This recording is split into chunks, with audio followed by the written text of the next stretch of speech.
आप लोग देखते हो बोला गया इक्विवेलेंट वेट, यहाँ से इक्विवेलेंट वेट एटॉमिक वेट अपन एन या मॉलिक्यूलर वेट अपन एन। ये जो एन है, एन आपके पास क्या क्या हो सकता है, एन हो सकता है वैलेंसी फैक्टर भी हो सकता है। एन की वैल्यू जो होगा वो acidity of base, basicity of acid, या चेंज इन ऑक्सीडेशन नंबर, या number of replaceable H+ ion या OH- आयन। ठीक है, तो यहाँ से आप इसको समझ सकते हो कहाँ पर इसका यूज करोगे। नॉर्मली जैसे आपके पास वैलेंसी फैक्टर है, तो वैलेंसी फैक्टर आप जनरली आप लोग देख लोगे कि आप एटम में या कहीं पर दिया होगा तो वहाँ से इसको, जैसे मान लेते हैं कि इसके लिए कैल्शियम है, तो कैल्शियम पे आपको पता है कि +2 चार्ज है, कैल्शियम हुआ, या आपके पास कॉमा कर देते हैं हम लोग मैग्नीशियम हुआ, तो ये सब क्या है, ये एटम है तो यहाँ पर इसकी वैलेंसी 2 है।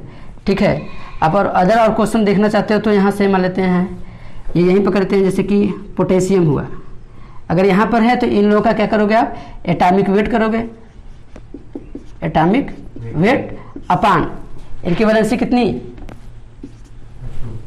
अगर यहाँ पे मान लेते हैं कैल्शियम पोटेशियम हो गया या सोडियम हो गए हैं, तो यहाँ पर ये भी एटम है, तो यहाँ पर भी क्या करोगे आप लोग, एटॉमिक वेट बाई 1 इसके लिए। ठीक है, अब एसिडिटी की बात करेंगे, तो एसिडिटी आप किसी का निकालते हैं तो एसिडिटी आप किसी बेस का देखते हो, तो समझोगे कि यहाँ पर जब आपके पास आएगा तो क्या रखोगे, यानी एसिडिटी ऑफ बेस, यानी आपके पास बेस होना चाहिए।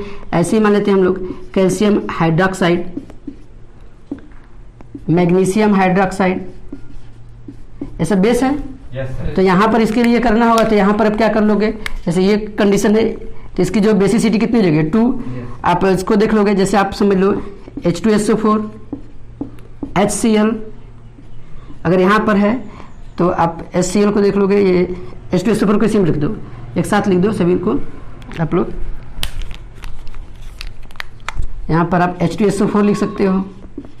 ठीक है, तो यहाँ पर इन सब की जो बेसिसिटी है वो कितनी होगी 2, तो आप यहाँ के लिए क्या लिखोगे, जब ये मॉलिक्यूलर वेट हो गया, मॉलिक्यूलर वेट बाई 2। अगर हमारे पास HCl हो गया, HCl के साथ साथ और कोई मोनोबेसिक एसिड ले लोगे तो आपके पास आ जाएगा HNO3 नाइट्रिक एसिड हो गया। अगर इस टाइप के एसिड हैं तो इनके लिए आपको क्या करना पड़ेगा, इक्विवेलेंट वेट निकालने के लिए मॉलिक्यूलर वेट बाई 1। तो ये बात को समझो कि क्या क्या है, बेसिसिटी। ठीक है, 1 मिनट, एसिडिटी आप बेस होना चाहिए था। ठीक है, 1 मिनट रुक जाओगे थोड़ा सा, आप समझ लो यहाँ पे एसिडिटी है तो एसिडिटी बेस का निकालोगे आप लोग, ये एसिड है। ठीक है, यहाँ पे अब अगर बेस का देखोगे बेसिसिटी, तो बेसिसिटी किसी एसिड का निकालेंगे हम लोग। तो अब यहाँ पर हमारे पास मान लेते हैं हमारे पास क्या हो जाएगा, H2SO4 हो गया। ठीक है, H2SO4 क्या है, एसिड है। कोई और आपके पास है इस तरीके से, चलो देख लेते हैं हम लोग, H2SO4 हो गया है, और कोई एसिड बता दो भाई, चलो इसी का देख लो। इसके लिए आप कर लो क्या, मॉलिक्यूलर वेट अपान कितना 2।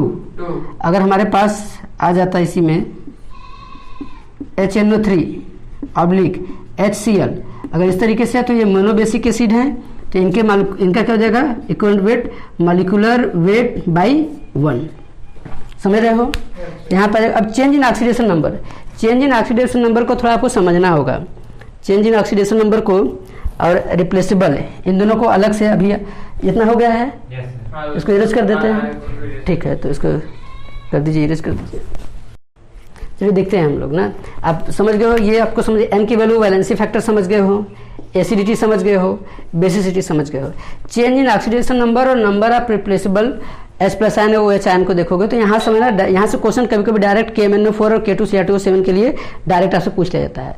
इसको समझोगे कि यहाँ पर जैसे क्या करोगे आप लोग, तो ये हमारे पास जो चेंज इन ऑक्सीडेशन नंबर, अब हम इसको समझने जा रहे हैं, इसको बहुत ध्यान से आप देखिएगा। तो डायरेक्ट हम ऐसा कर देते हैं कि आपका काम हो जाए।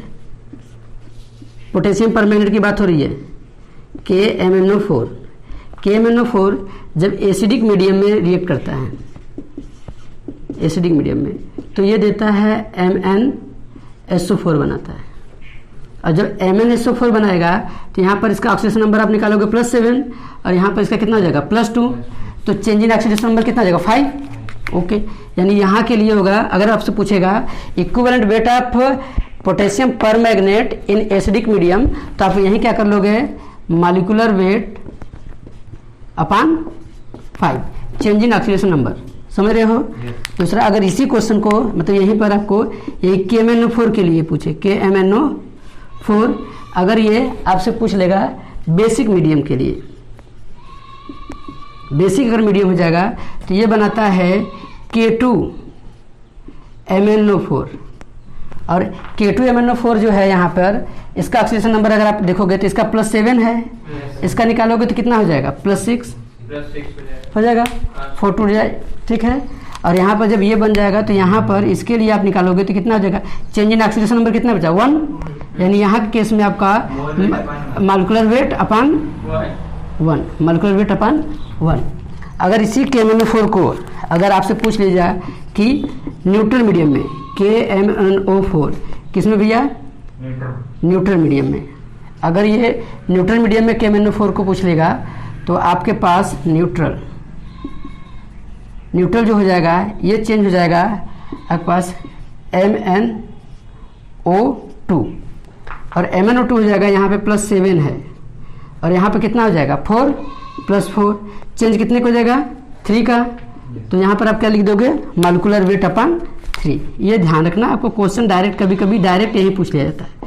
तो KMnO4 का इक्विवेलेंट वेट एसिडिक मीडियम में मॉलिक्यूलर वेट अपॉन 5, बेसिक में आपका आ जाएगा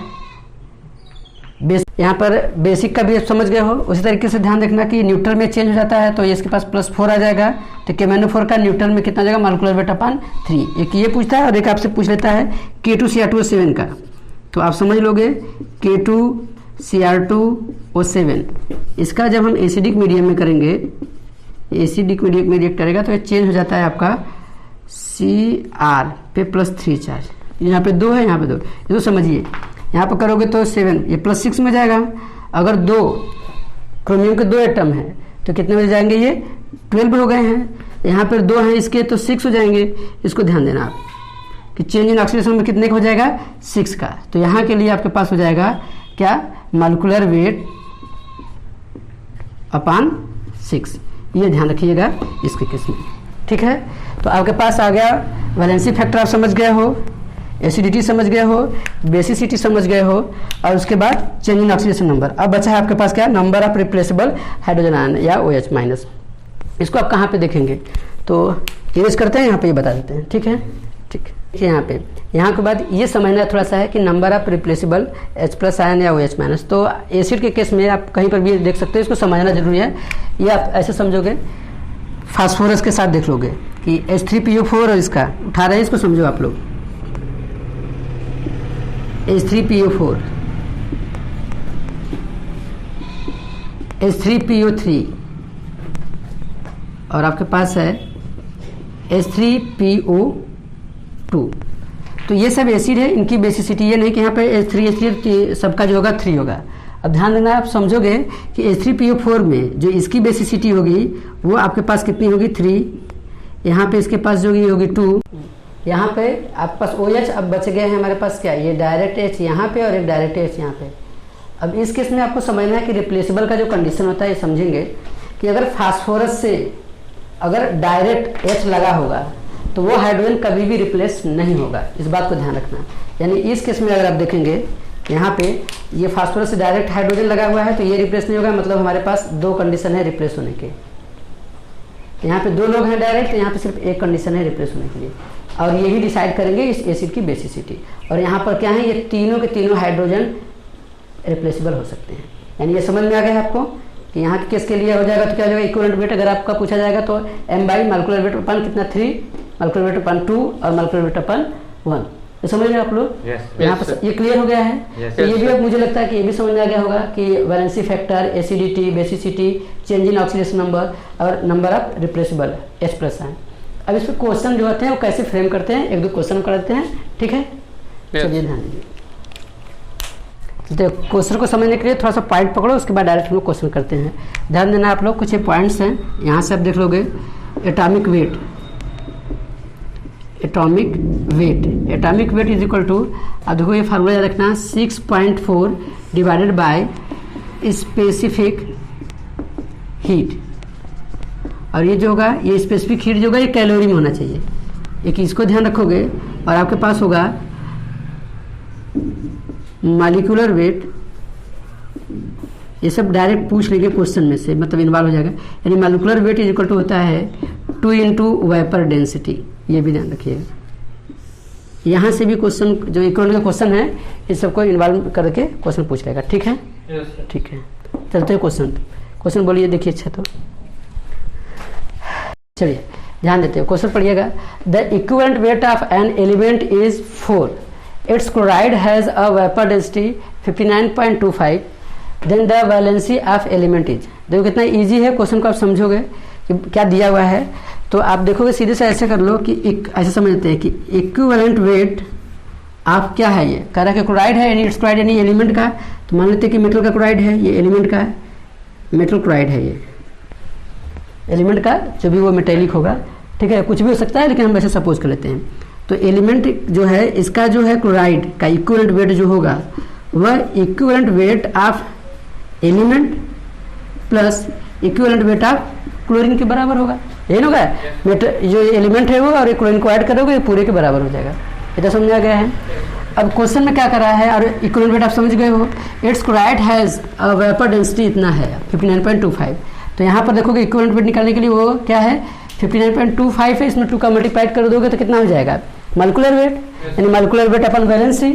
तो यानी हम कह सकते हैं 2 इंटू वीडी की वैल्यू कितनी है 59.25, ये मॉलिक्यूलर वेट आ गया upon valency is equal to equivalent weight of metal यानी एलिमेंट कितना है 4 प्लस क्लोरीन का कितना आता है, क्लोरीन का क्या जाएगा मॉलिक्यूलर एटॉमिक वेट कितना जाएगा 35.5 और इसकी वैलेंसी 1 यानी वही वैल्यू हो जाएगी। अब इसको सॉल्व कर सकते हो, v is equal to 2 into 59.25 whole divide कर देना डिवाइडेड बाय ये पूरा इधर लेके चले जाओगे होगा 4, तो डायरेक्ट ऐड कर लोगे, जो वैल्यू आएगी आप कर लोगे तो कितना आ जाएगा आपका 39.5, जो आंसर आएगा वही क्या होगी इसकी वैलेंसी होगी। इजी है कि नहीं? अच्छा, एक और आपको टॉपिक बताया जा रहा है कि अगर ऑक्साइड क्लोराइड में चेंज हो गया किसी भी मेटल का या मेटल का क्लोराइड ऑक्साइड में चेंज होगा तब कैसे क्वेश्चन को करेंगे, ये बात समझ आ रही है। तो इसके बाद ठीक है, चलिए ध्यान देंगे, जब मेटल के साथ जैसे कि ऑक्साइड क्लोराइड या हाइड्रोक्साइड हैं तब के लिए क्वेश्चन पूछता है, उसको कैसे कर पाओगे। ध्यान रखो, ऐसे देखो बेसिक समझोगे। मान लो कि आपके पास क्या है, कोई ऑक्साइड है, मेटल का कोई ऑक्साइड है और ये मेटल का ऑक्साइड कन्वर्ट हो जा रहा है आपका मेटल के क्लोराइड में। इस टाइप का क्वेश्चन आ रहा है तो उसको आप बेसिक फार्मूला से बना दोगे कि ऑक्साइड है तो आप इसको करोगे, यानी यहाँ पर आप कैसे पकड़ना है इसको ध्यान रखोगे। वेट ऑफ ऑक्साइड, तो ये मेटल है तो मेटल का ऑक्साइड, यानी आप लिख दोगे वेट या मास, वेट ऑफ क्या मेटल ऑक्साइड, ठीक है जी, weight of metal oxide divided by equivalent weight, equivalent weight of क्या है मेटल ऑक्साइड, पकड़ना बात को, इज इक्वल टू क्या करोगे आप लोग, वेट ऑफ मेटल का क्या रहेगा भैया क्लोराइड, हाँ जी, मेटल क्लोराइड डिवाइडेड बाय क्या इक्विवेलेंट वेट ऑफ क्या metal chloride, metal chloride.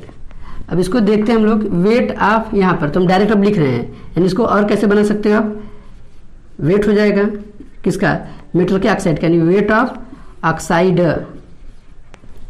Upon equivalent weight of metal oxide. तो मेटल ऑक्साइड में मेटल भी होगा और ऑक्सीजन भी, ऐसा क्वेश्चन आपने किया था, ठीक है। तो इसका हो जाएगा equivalent weight of metal plus equivalent weight of oxygen, और ऑक्सीजन का आपको इक्विवेलेंट वेट पता है कितना 8 is equal to weight of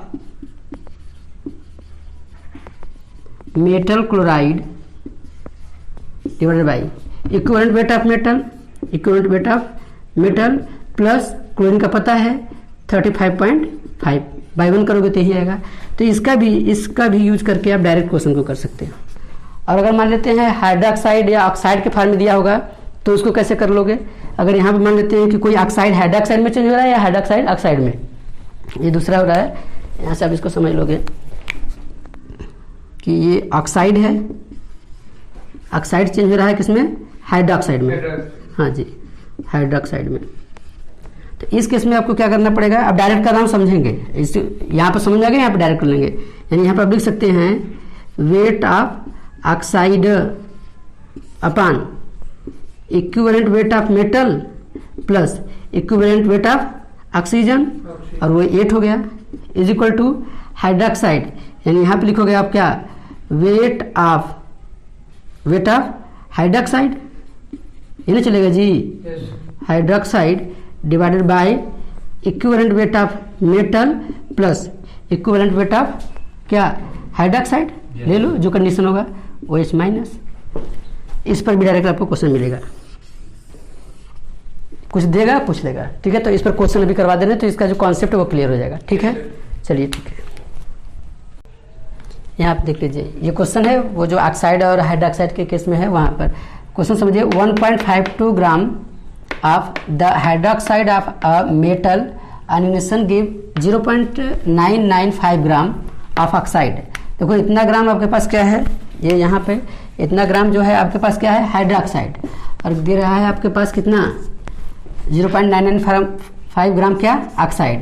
तो इक्विवेलेंट वेट ऑफ मेटल का बस बेसिक पकड़ना है, जैसे आपको बताएगा तो वैसे कर लोगे, क्वेश्चन में कोई मतलब कि दम नहीं है, समझो आप लोग। तो आप हाइड्रोक्साइड है, हाइड्रोक्साइड को लिख लो, डायरेक्ट कर रहे हैं। देखिए वेट ऑफ, अगर हम हाइड्रोक्साइड की बात कर लेंगे, क्या है, मेटल, यानी वेट ऑफ क्या होगा, मेटल हाइड्रोक्साइड, तो डायरेक्ट से कर लेते हैं हाइड्रोक्साइड, वेट ऑफ हाइड्रोक्साइड, ठीक है, डिवाइडेड बाय क्या हो जाएगा, इक्विवेलेंट वेट ऑफ हाइड्रोक्साइड। तो ये इक्विवेलेंट वेट ऑफ क्या, मेटल प्लस, बोलो जी, इक्विवेलेंट वेट ऑफ हाइड्रोक्साइड, ठीक है, ओके। यहाँ पर अब क्या दे रहा है हमको, ऑक्साइड, यानी कि wait of oxide divided by equivalent weight of metal plus equivalent weight of oxide. अब यहाँ पर देखोगे वेट ऑफ हाइड्रोक्साइड कितना दिया है आपके पास भाई, आपके पास है 1.520 ग्राम वेट ऑफ, अब फिर EM इक्विवेलेंट वेट, मतलब इक्विवेलेंट वेट ऑफ मेटल पूछा जा रहा है, EM को हम X मान लेते हैं, X आपसे पूछा जा रहा है, हाइड्रोक्साइड 16 प्लस 1 17, 17/1 मतलब ये 17 is equal to weight of oxide कितना भैया, 0.995 ग्राम डिवाइडेड बाई ये X ऐसे पूछा जा रहा है upon equivalent weight of oxide मतलब ऑक्सीजन का कितना 8। अब इसका क्रॉस मल्टीप्लाई कर दोगे यहाँ से, यानी 1.520 विद इन ब्रैकेट कितना है x plus 8 is equal to 0.995 within bracket x plus 17। अब इसको सॉल्व करोगे जो x की वैल्यू आएगी वहीं क्या हो जाएगा आपका इक्विवेलेंट वेट ऑफ मेटल, और ये जहाँ तक है ये क्वेश्चन का आंसर आएगा आपका 9, ठीक है। ऑप्शन में है, एक मिनट देख के बता देते हैं आपका, 9 ही आना चाहिए, जो भी साल होगा वो देख लीजिएगा, 9 ऑप्शन में है, ठीक है, हाँ जी देख लो, ठीक है। अब इक्विवेलेंट वेट मतलब क्लियर हो गया है ना आप लोगों का, समझ गए हो।